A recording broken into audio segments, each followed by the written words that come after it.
au moment où Moïse redescendu du Sinaï, où Moïse va transmettre au peuple les instructions divines relatives à la construction du tabernacle, il introduit au début de son discours une pensée qui va gouverner toute la suite de ses recommandations. Le sabbat et l'importance de son observation. Exode 35. Quelle est la portée spirituelle de cette mise en garde préliminaire?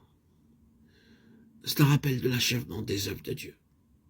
La croix représente une œuvre parfaitement accomplie et une victoire définitivement acquise.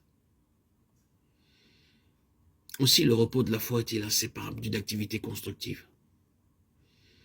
Seul un homme de repos peut mettre la main au témoignage et bâtir la maison de Dieu.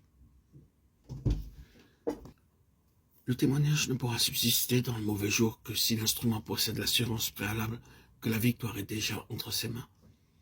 Ce sabbat est une attitude spirituelle.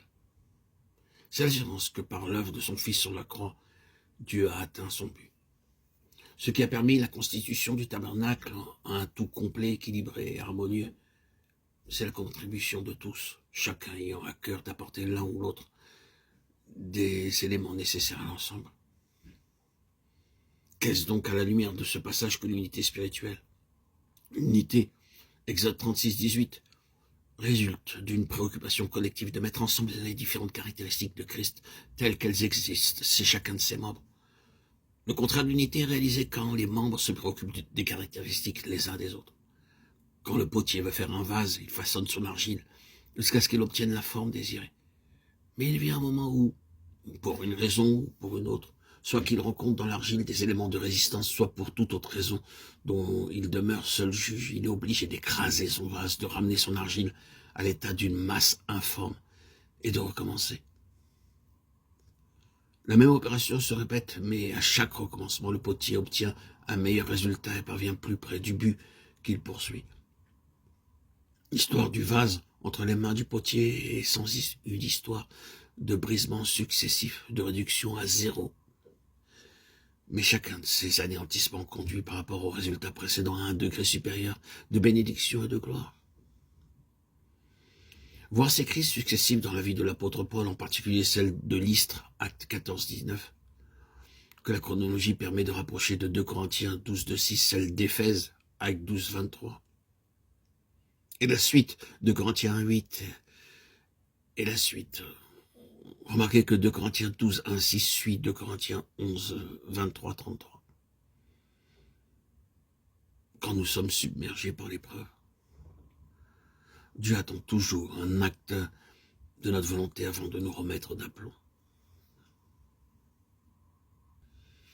Ce qui a donné aux 3 amis de Daniel leur ascendant spirituel devant Nebuchadnezzar, ce n'est pas la certitude que Dieu les délivrerait, c'est leur détermination d'être fidèles, même s'il ne les délivrerait pas. Notre Dieu que nous servons peut nous délivrer de la fournaise ardente. Il nous délivrera de ta main, ô roi. Sinon quoi? Sinon, nous ne céderons quand même pas. Pour sortir de l'épreuve, il n'y a rien de tel qu'une transaction claire et nette entre nous et le Seigneur. Ce n'est pas en nous lamentant, en criant pourquoi, que nous trouverons une issue.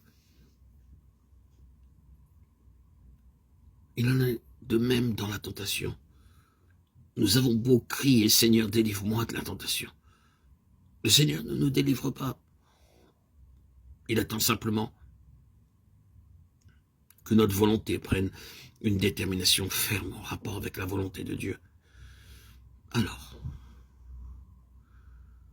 la tentation se résout d'elle-même. Dans tout ce qui touche au témoignage de Jésus, le travail de l'instrument s'accomplit dans l'invisible avant de s'accomplir au grand jour. Daniel chapitre 2, 18-23. Le résultat doit être acquis dans le domaine spirituel avant qu'aucune action extérieure puisse être couronnée de succès.